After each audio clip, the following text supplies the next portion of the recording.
So, hello everybody. I am absolutely delighted to introduce Professor Sabeel Rahman of Brooklyn Law School. Professor Rahman falls into that category of people who have so many accomplishments that introductions necessarily elide most of them and wouldn't want to then create the impression of anything other than a supremely accomplished scholar and public intellectual that we're so lucky to have with us today.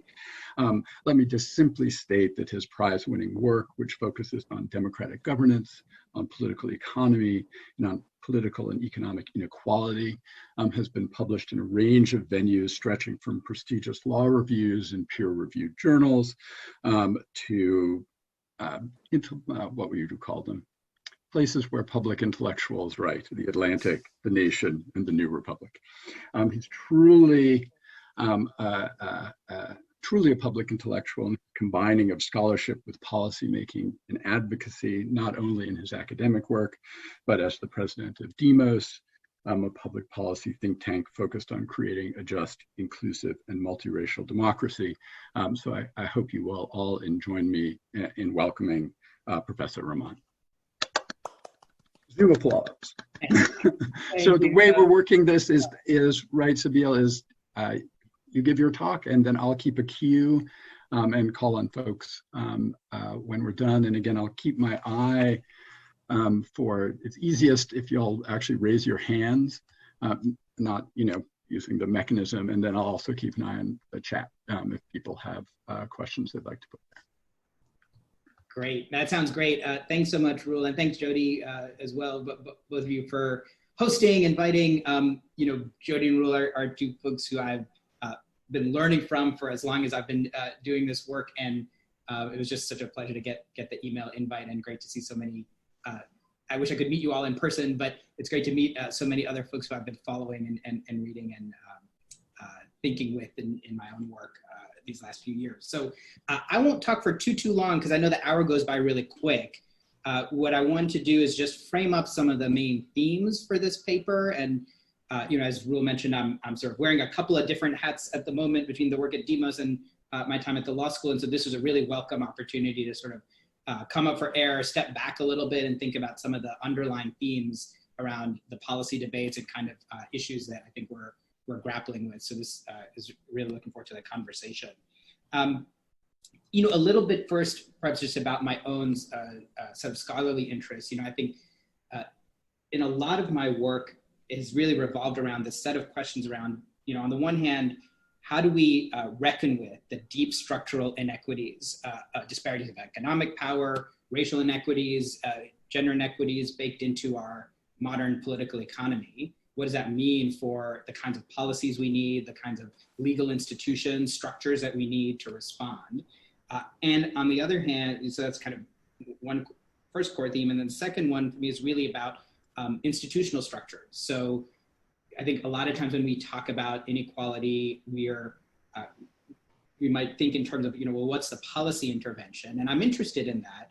But in this paper in particular, and a lot of my other work, I'm in some ways more interested in what are the kinds of policies or the kinds of institutions that we need to respond to the crises we face. So it's less about the specific policy that I think will solve everything. And it's more about, well, I think there's like a way we need to be thinking about policy and a way we need to be structuring our institutions in order to rise to the scale of the inequities that we face and the deep historical injustices that we're trying to dismantle. So that's a little bit of just kind of like my orientation coming into this piece. This particular paper is a very much a first stab. So you're seeing a kind of a hot off the press, prototype paper. And is really an attempt to try to think through something that I'm seeing a lot in a lot of different areas of policy debate, right? So if you think about even just in this summer, some of the conversations that we're having as a country around, say in the criminal law and racial justice space, around abolition and defunding of the police, as one example, in the economic policy space, debates around antitrust, corporate power, anti-monopoly policies. The House has been having these hearings these last few weeks as another example. And I think what unites these two policy debates, the through line that I see is, in response to the deep forms of economic and racial inequity, I think there's a common orientation here about what I'm calling in the paper structuralist policymaking or structuralist regulation. And for me, what that is, so this paper is an attempt to try to unpack, like, what is this thing that feels like a distinct way of thinking about public policy and thinking about law, and what are the implications of that? So a few of the highlights from the paper, I know you all already had it for a couple of days, so I won't kind of give an exhaustive overview.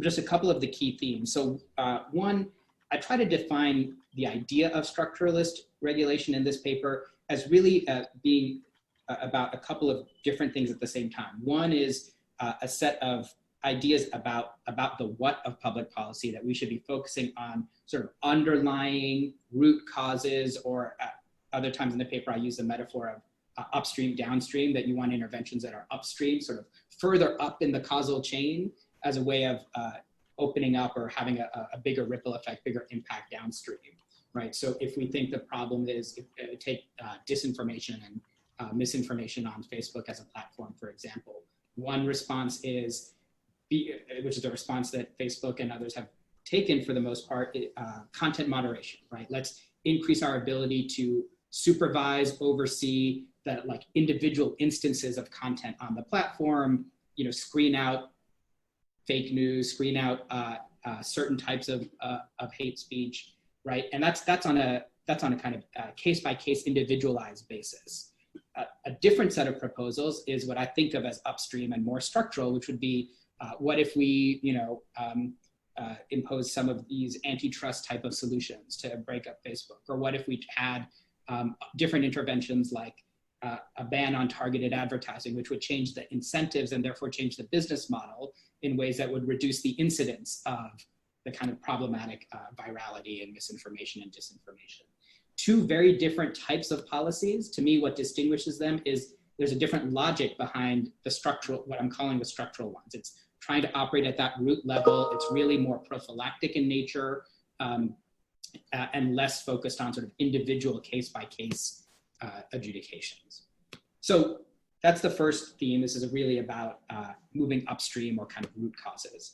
The second piece about structuralist regulation that jumps out at me is I actually think there's an implicit argument here about administrability and about efficacy, right? So I think conventionally we might think of these types of structural interventions, breaking up the banks, say, as being highly costly and highly complex, hard to administer.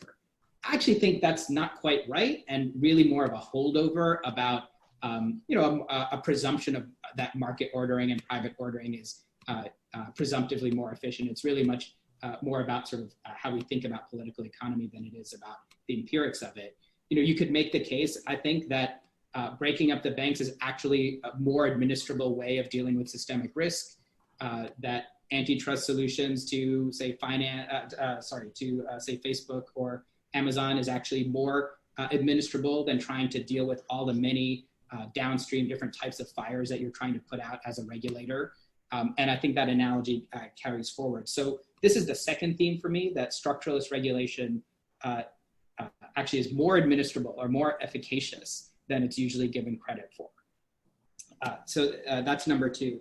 And then number three, I think, is there's sort of like an underlying an underlying ethos or orientation here, which is about the kind of more normative orientation about, like, these are structuralist regulations are really about trying to tackle or dismantle those systemic inequities that I mentioned at the top, right? And it's a way of almost flipping the presumption that our baseline is not private ordering, market ordering against where the burden of proof is on regulatory intervention, but actually it's the other way around, where it's like, well, what is the social value or normative value of this system that we're trying to protect or create, right? Facebook is not intrinsically socially valuable. It's only valuable if it operates in certain ways. And so our presumption shouldn't be keep it as is and mitigate the bads, but rather the presumption should be what are the kind of structural parameters, guardrails we need to put in place so that it actually operates in ways that are socially beneficial. So that's all at the level of theory. I then, in the paper, try to go through a few examples of this in action, structuralist regulation in action. I talk more about the information platforms, more about the antitrust, economic power debates. I talk a little bit, really more as a placeholder, because I'm still building out this part about abolition and defunding of the police and other structural solutions when it comes to racial justice issues, which I think is an interesting sort of another type of application on this. And then let me say a bit at the end about what I think the payoffs of all of this might be. So one payoff for me is as a ground clearing or brush clearing exercise, in the sense that I think a lot of our policy conversations are really confused, where we are not debating, we're not comparing apples to apples. So if we go back to the Facebook example, there are a bunch of different policy interventions, all of which I would think of as structural, right? I mentioned breakup, I mentioned data tax, right? There's a lot that we need to do in terms of research and public policy debate to decide between different structural interventions. But it can be hard to have that conversation when we're each of these, we're having a sort of a two-way debate between, different types of structural interventions, data tax or breakup, but also non-structural, a preference for non-structural intervention, say, conduct management or individualized content moderation in the Facebook example. And one thing I'm hoping with this paper is to just clear some of the conceptual space. Like, let's have an apples to apples debate about and research about different types of structural interventions that all share sort of these common features that I described. And then we can talk about which one is better, which one is, which one do we think is the most effective structural intervention. But that's a different debate from trying to convince, someone who has a prior that structural interventions are bad about why we ought to do a structural intervention. So that's one, is a kind of a brush clearing impact. I think the second implication that I mentioned briefly in the paper is that if we play the tape forward, a structuralist policy toolkit, I think, implies a different way of approaching some of the policymaking institutions and traditional public law questions that we might have. So there's a rich debate that I know folks on this Zoom have been engaged with to varying degrees around, for example, cost-benefit analysis and financial regulation. And I'm quite convinced by some of the arguments that actually cost-benefit analysis, as traditionally deployed, really is not well suited for capturing more market constitutive interventions around systemic risk, what I would call structural interventions, right? That, and there are a bunch of examples I give in the paper. So that's just one example of it. If we were to take structuralism seriously as a policymaking set of tools, it actually has implications for administrative law, public law, the structure of our regulatory bodies, and so forth. So let me stop there because we're already at the quarter mark, and turn it back to you, Rule, for Q, or if there are any immediate questions, happy to dig more into any of this, of course. Okay, so as I said, I'm keeping the queue. If people could do the sort of electronic raising of the hand, I think that will be easiest for me to see and easiest for me to be sure that I'm getting people in the right order. And I'm happy to sort of start the conversation going, which I will. So there's a lot of wonderful stuff, Sabeel, in this paper, I think, and I particularly, there are a lot of different moves that you made that I really loved. I particularly liked the sort of rejection of the efficiency administrability complaints. And I think I actually found that pretty effective, partially because as I was reading it, I was like, oh, what about administrability? And then when you responded, I was like, oh, you're right. But I wanted to ask about what seems to me like the ideological valence of the paper.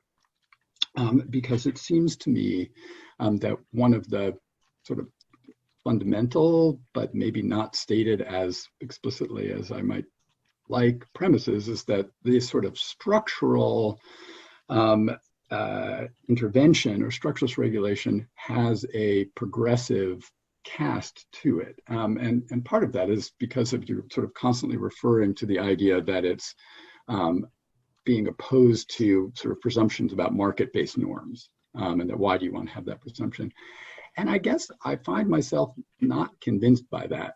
I find myself not convinced by that for two reasons. First, you give some great examples here, but it seems to me that the most successful structuralist reform of regulation that we're seeing right now is the reform of our immigration system, which I have absolutely no doubt meets the structuralist criteria that you lay out, and yet for many of us seems to be actually one of the most regressive things that this administration has done. And so I guess I would wonder about that. And then the other thing I would wonder about is, and this I will confess just comes from some of my own work that I'm doing right now, is it's unclear to me why structural reform necessarily is pro or anti-markets, right? And again, the example I would give there is that the entire deregulatory movement of the 70s and 80s, I think, fits sort of perfectly within your structuralist models. You know, no, we don't need piecemeal regulation. Let's sort of look at upstream effects, and let's try to sort of do a dramatic and clearly efficiency-based claim. So it leads to two questions. One, just I'm interested in your reaction to that. If you think how you encompass those examples. And the second one is just a more strategic one, which is if you really, in writing a paper that lays out, if you're really honestly just trying to sort of engage in a brush clearing exercise, it actually might be interesting to have one of your examples not be a progressive regulatory agenda, right? And I mean, what if you put immigration reform in the way that whatever that odious guy's name is who works in the Trump administration thinks of it? Miller, right. Okay, I'm sorry I went on too long there. Go ahead, Sabeel, sorry. No, I didn't mean to cut you off. I was no, I'm cutting myself off. I always need to do that. Thank you, Rule. No, I'm so glad you asked this question because this, we've all had that experience, right? You send the paper off and then you immediately start thinking like, oh, there's a section that really needs to be in there. So I totally agree with a lot of what you laid out. So let me, but it's not in the paper. So let me try to offer some initial thoughts. So for, going in the reverse order, because I think that'll be helpful. So I actually completely agree with you that there's nothing intrinsically progressive leaning about structuralist moves, that actually the right deploys structuralist moves quite well and all over the place. So you mentioned immigration. That's one I hadn't thought of, but I should think about some more because I think you're right. Intuitively, that sounds right. The ones that I think of are like right to work, right? As a structural upstream power shifting play that, solves a lot of policy goals, right? That say the chamber has. So right to work is one example. Austerity and like kind of the cutting of public budgets strikes me as another example, right? Sort of Grover Norquist, starve the beast kind of idea. We don't, we can try to like battle, we can try to convince people that the safety net is bad and evil, or we can just like cut the funding off and then it withers away anyway, right? Or it becomes so like emaciated that people hate it and then it, falls apart, right? So I think those are very much structuralist moves for sure. I think where the ideological valence or at least a normative valence, I should say, not so much, more so than ideological valence comes in for me is that I think that we have we're still operating in a policy conversation, a little bit less so now after the social movements of this summer, but I think it's still true where we tend to erase the structuralist moves on the other side that, well, that's just how it is, right? Markets are how it is. And the idea that we would starve the safety net upstream is not a structuralist intervention because the intervention was the safety net in the first place. That's just a return to, it's seen as a return to standard equilibrium, right? When it isn't. So there's sort of an erasure of structuralist moves that the right deploys and a higher burden of proof imposed on structuralist moves that might move in a more progressive direction, right? That like this idea that, it's, we can't break up the banks. That's too dangerous. That's too costly. there's no way we could break up Amazon, right? That's just, so beyond the pale, right? And that's just not true empirically. It's also historically not been the case, right?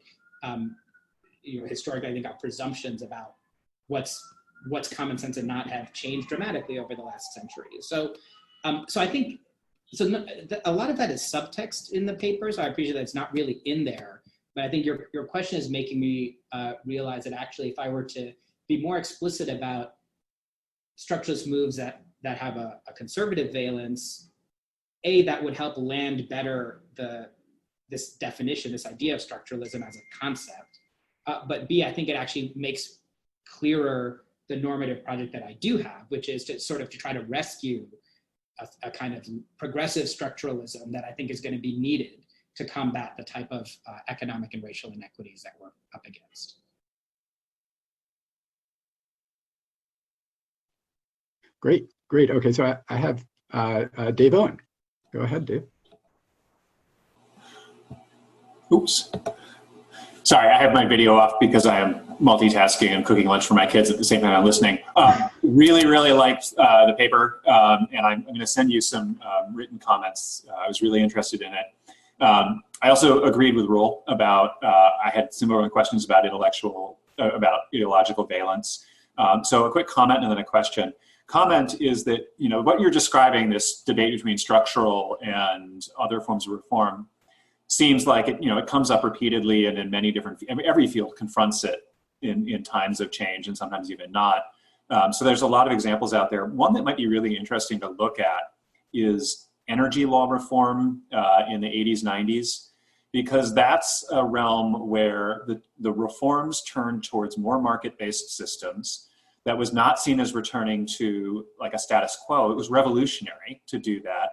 And the ideological valence is like just totally messed up and baffling because you have consumer-oriented market reforms supported by environmental groups, opposed by entrenched industries. It's just all screwy and weird and fun. So that was the comment. The question is, it's about definitions, really, about what you're defining as a structural reform. Where do you put something like choice architecture reforms, nudges, things like that on the one hand bill themselves as being very structural, but are really kind of gentle? Like where do those fit in the classification system? I was curious about that. Yeah, thanks so much, Dave, and good to see you. Would love to talk more offline for sure, and appreciate the energy examples. I think on the nudge piece, I was sort of on the fence about this, to be honest. Because it's sort of, I didn't put a section about this in the paper. I think what's interesting to me about the kind of like nudge, disclosure, choice architecture type stuff is it sort of presents itself as being both minimal and structural, right? And it's minimal and it's explicitly self-consciously minimal, right? I think, Sunstein and others would say so. And it's structural in the sense that it's all about like altering the background environment in which individuals are making their own decisions. I think for my purposes, it would not be structural in the sense that I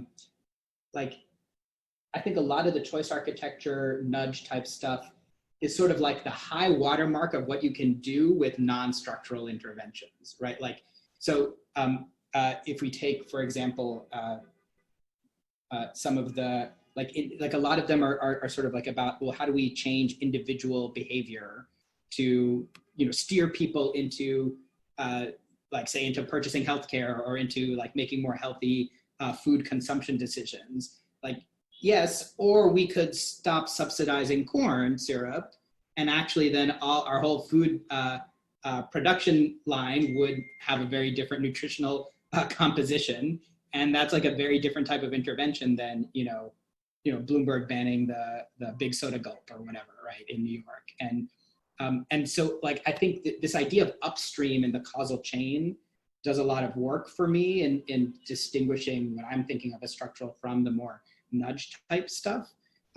Now one implication there or possible like downside is that we might disagree about the causal chain, right? Like that's an empirical question, but it's one that we're constantly still litigating, right? Like, would imposing a data tax actually change the misinformation ecosystem? I think it would from the studies that I've seen, but we might have a good faith disagreement about that. But I do think there's a way in which moving further upstream in the causal chain turns our focus away from individual actors more to the kind of deeper systems, which I think is different from the sort of nudge type ambition. If that makes sense.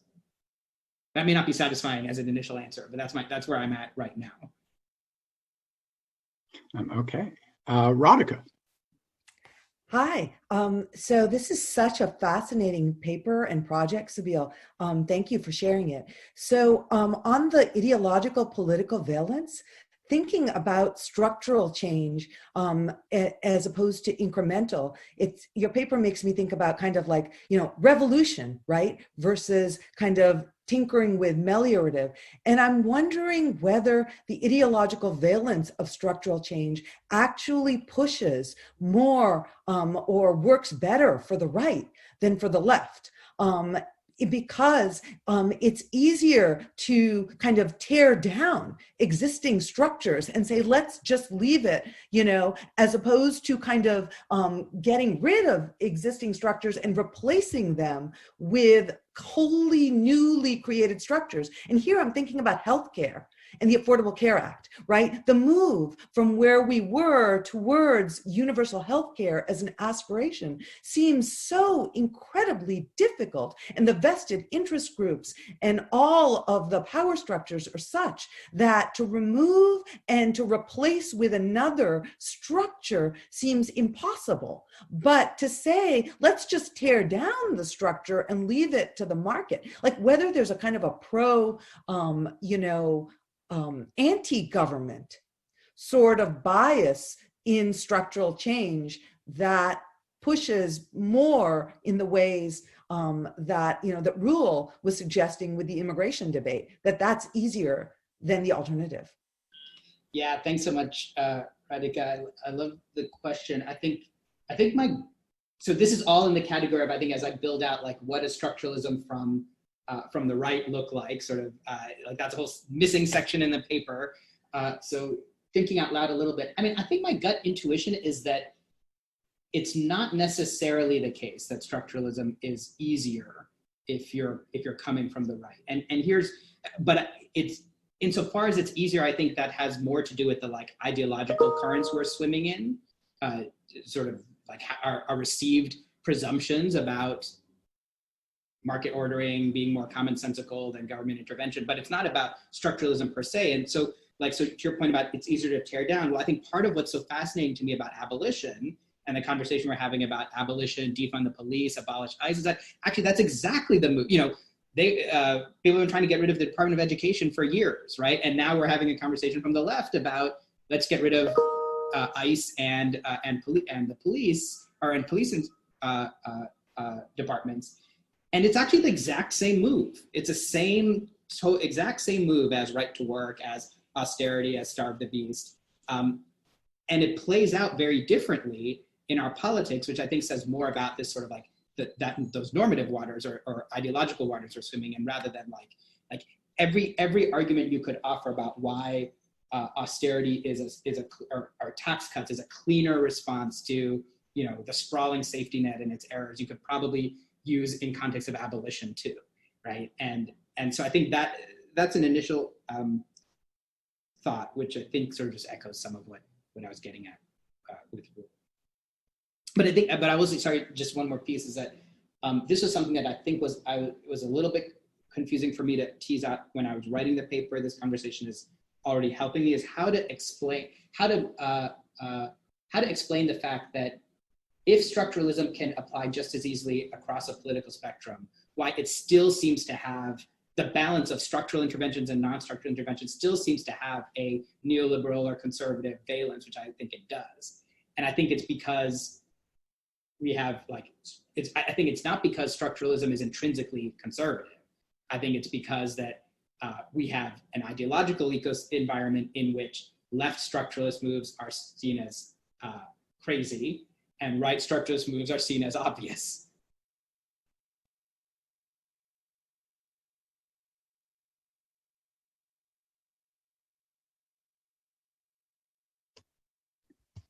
Sorry about that, having trouble unmuting. My colleagues are unusually quiet today. I can't raise my hand, but Oh, I put Jody. something in the chat for you, which I guess you haven't seen. Damn, So I'm the worst possible person to do this.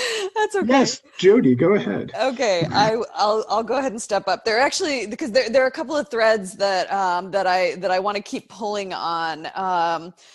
I guess let me go to the simpler one first, which actually isn't so simple. But so picking up on Dave's comment about sort of the definitional boundaries. I was having similar thoughts in reading the paper, although it struck me at a slightly different place in the paper.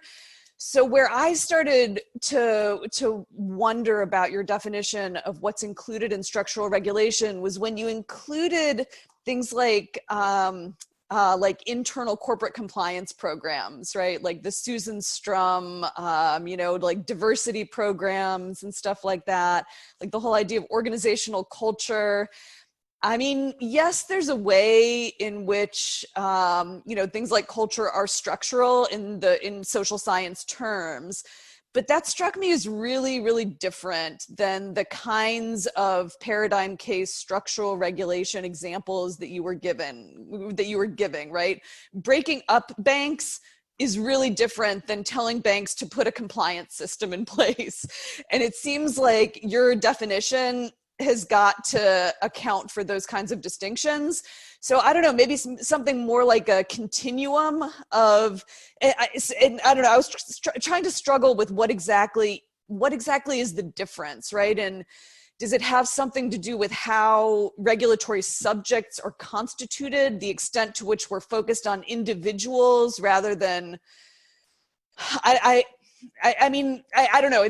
That's where it starts to get hard, right? Because those kinds of compliance systems are organizational, but they really are designed like nudges to actually reconstitute individual choices, right? And I think that what you really want to get at with this idea of structural regulation is something that just eliminates certain categories of individual choice.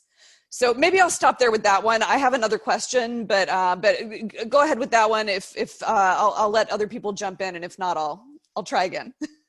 Yeah, thanks so much, Jody. No, I almost didn't put that couple paragraphs about Sturm in the paper because I was trying to puzzle this exact thing out. So I'm glad you pulled it out onto the table. So I do think it's a spectrum. I don't think it's a binary of like structural versus non-structural, even though that's the language I've been using, right? Like, because you could imagine, different types of intervention that fall at different points on the spectrum.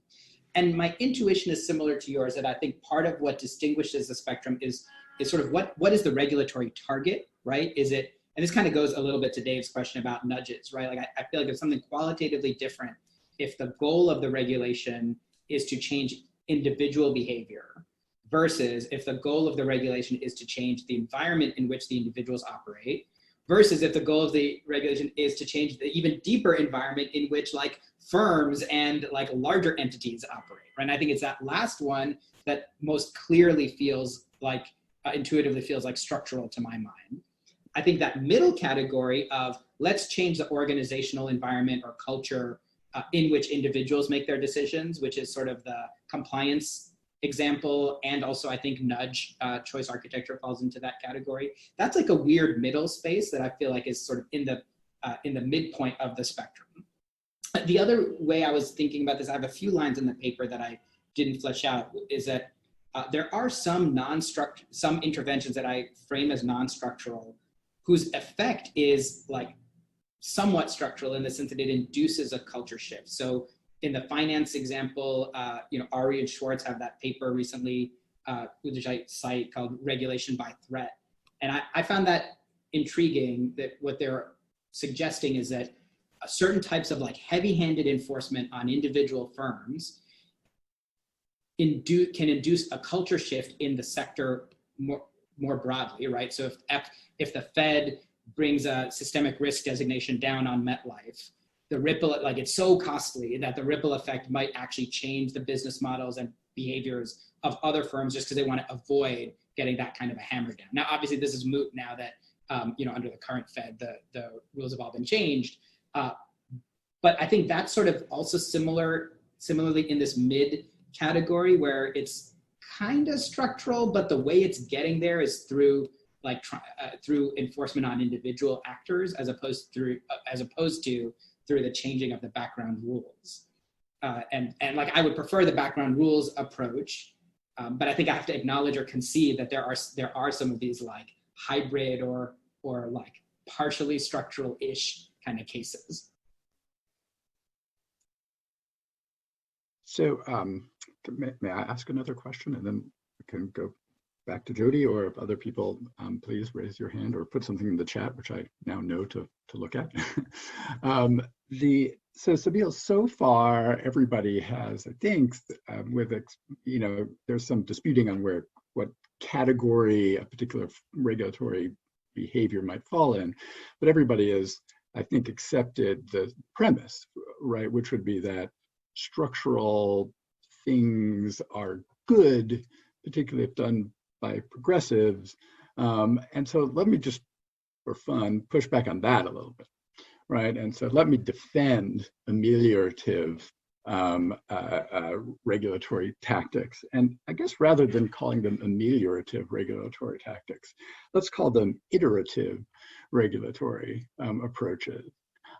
Because it seems to me that there are two sort of potential problems of perhaps defaulting to these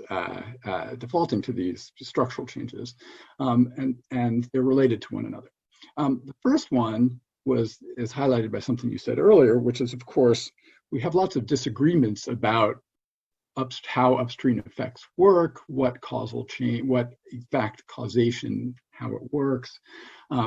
I think I feel fairly comfortable saying that most of the examples of conservative structural change are in fact almost anti-empirical, counter-empirical, are frequently not are more ideological than empirical.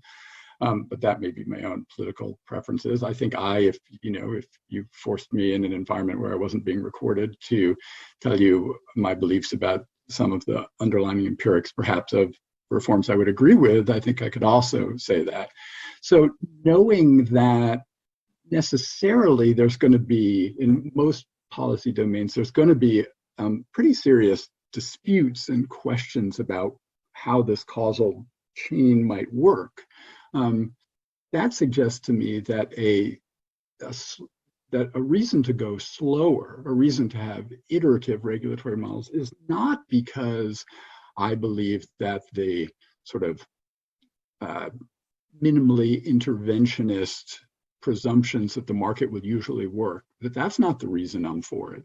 That the reason I'm for it is that I don't want to screw things up, that I want to take smaller steps. Perhaps my ultimate goal may be broader structural reforms, but I want to take steps and see how it worked, and then take the next step and see how that worked, and do things in a way that I, Rural Schuller, might categorize as optimally empiric.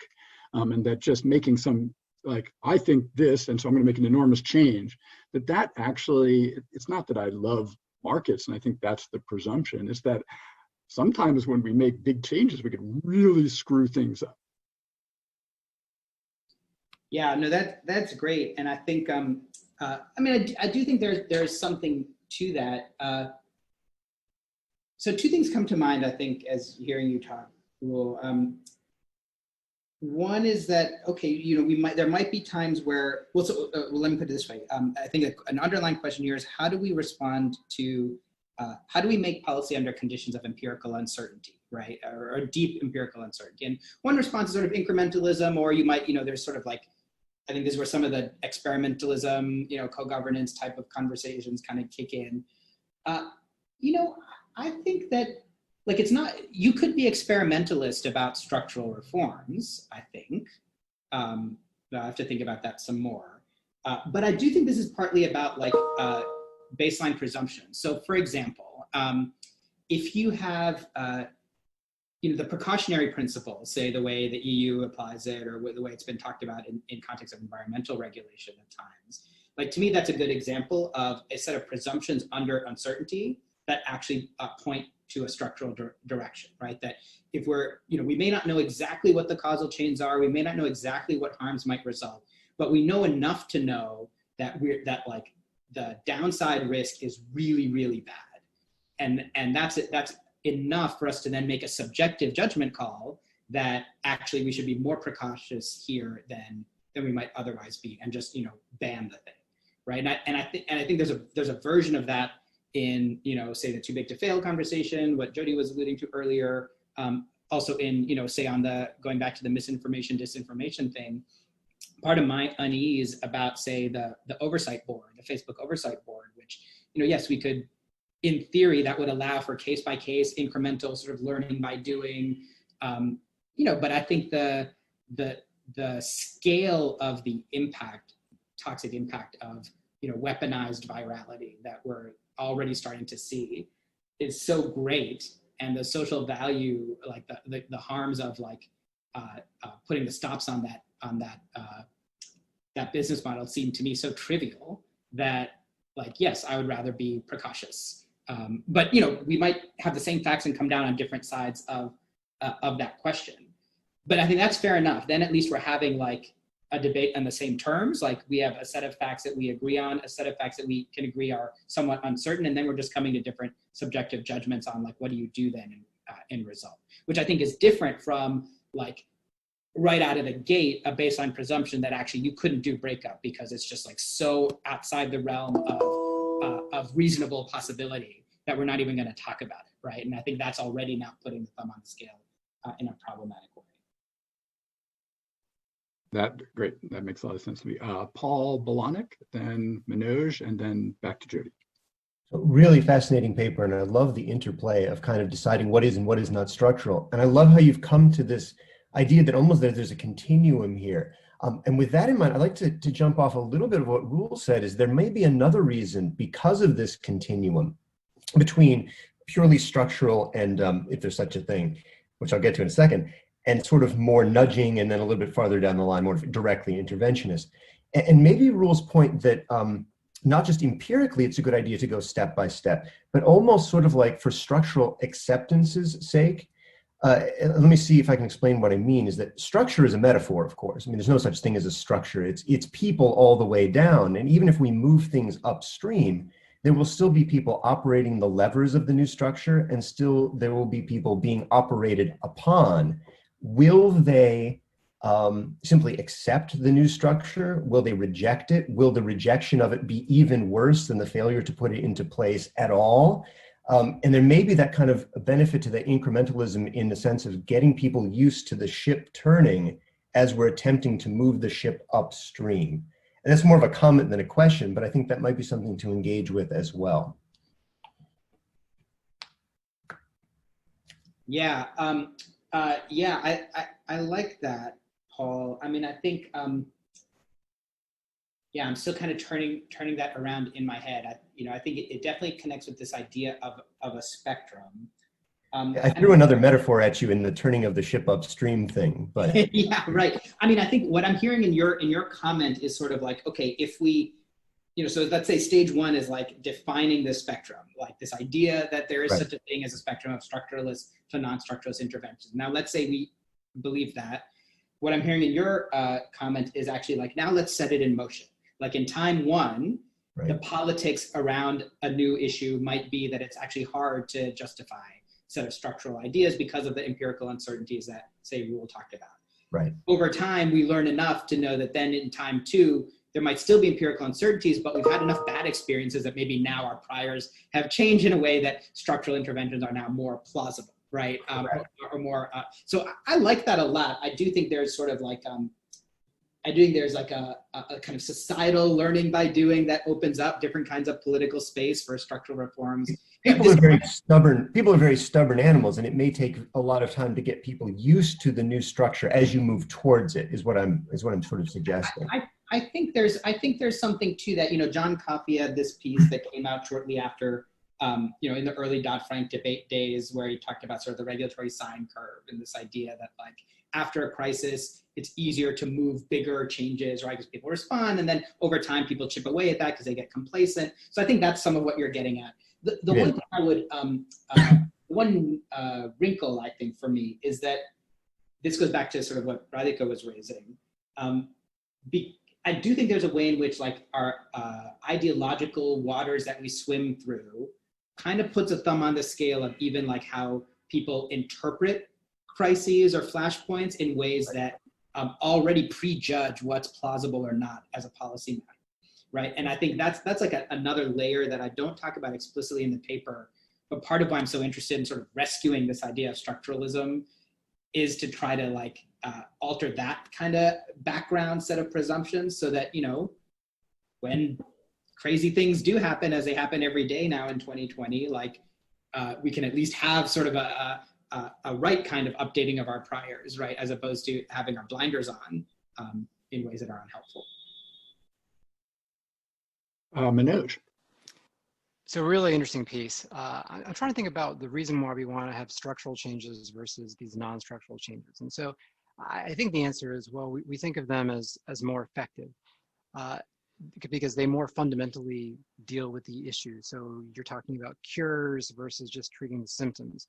And so I think that if there are these punitive measures that really result in cultural shifts, you might argue, okay, well, we're getting the desired behavioral change. But I would still say that that's not as effective as a structural change.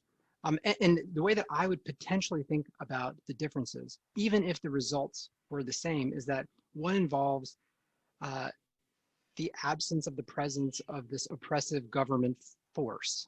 And so just by way of example, I think about like cheating in law school, right? We can increase the penalties in cheating and make people stop doing it. But what would be much better would just be a norm that there is no cheating. And so one way that I could think about like this line drawing question of like what is structural and what isn't, it's when you introduce changes, interventions where those being regulated no longer think about these potential consequences. In other words, not doing this cost benefit analysis, but are instead just changing the way they fundamentally are. Like, I don't want cops to beat me up because there's other penalties associated. I just want them to not be racist. And so I don't know if that's, if you have any thoughts on that sort of like framework for deciding between structural and non-structural, or if that's something you've thought about.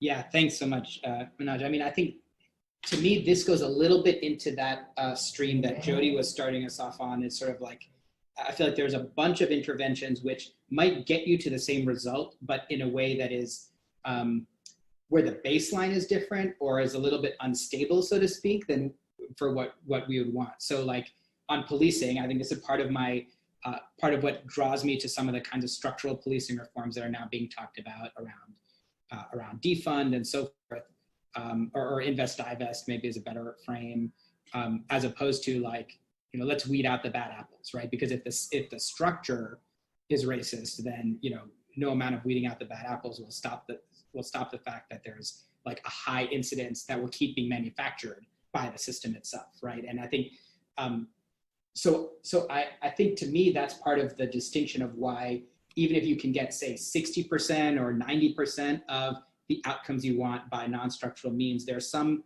situations in which the actual issue is a structural one, and you won't actually solve the problem until you deal with the underlying institutional structures.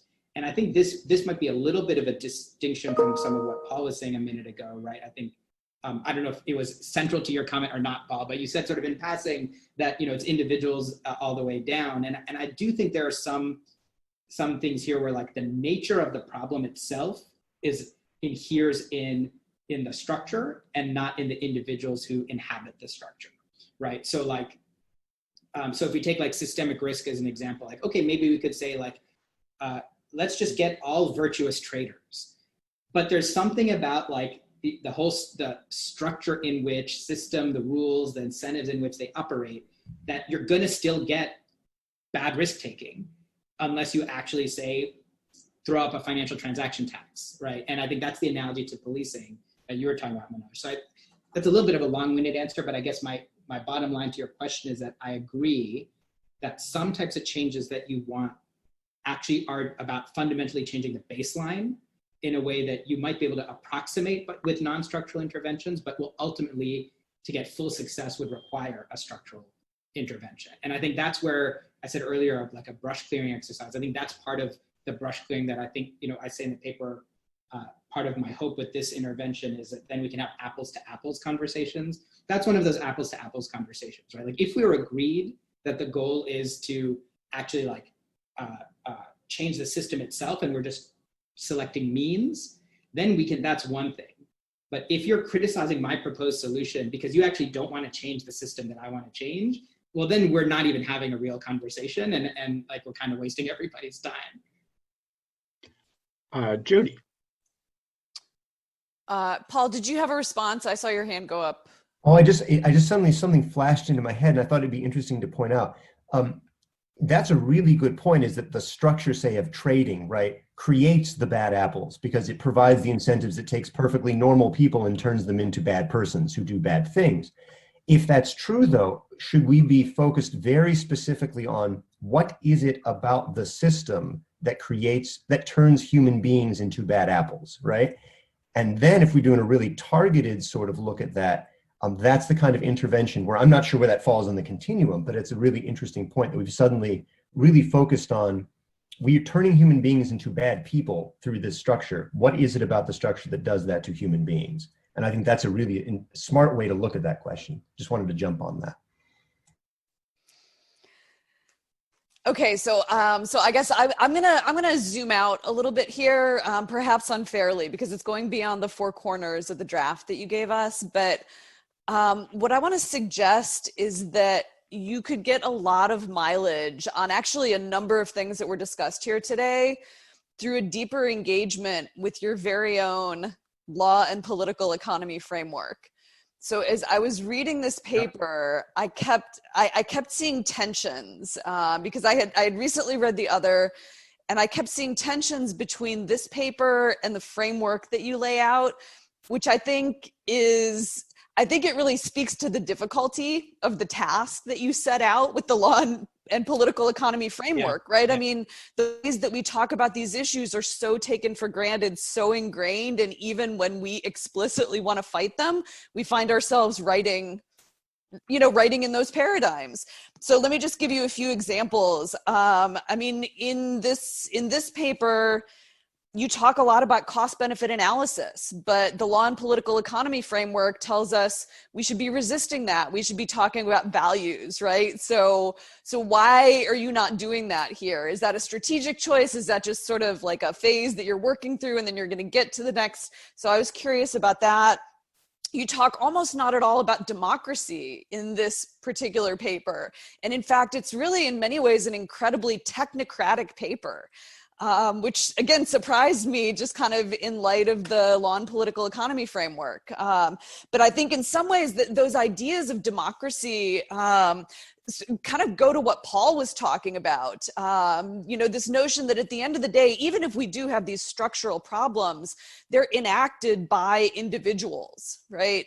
Or they reside in individual cognition, or they take individual action to perform, right? But so those individuals have to be, a part of the thinking about structural regulation. And I think a lot of what you've written about democracy, kind of is a response to those questions.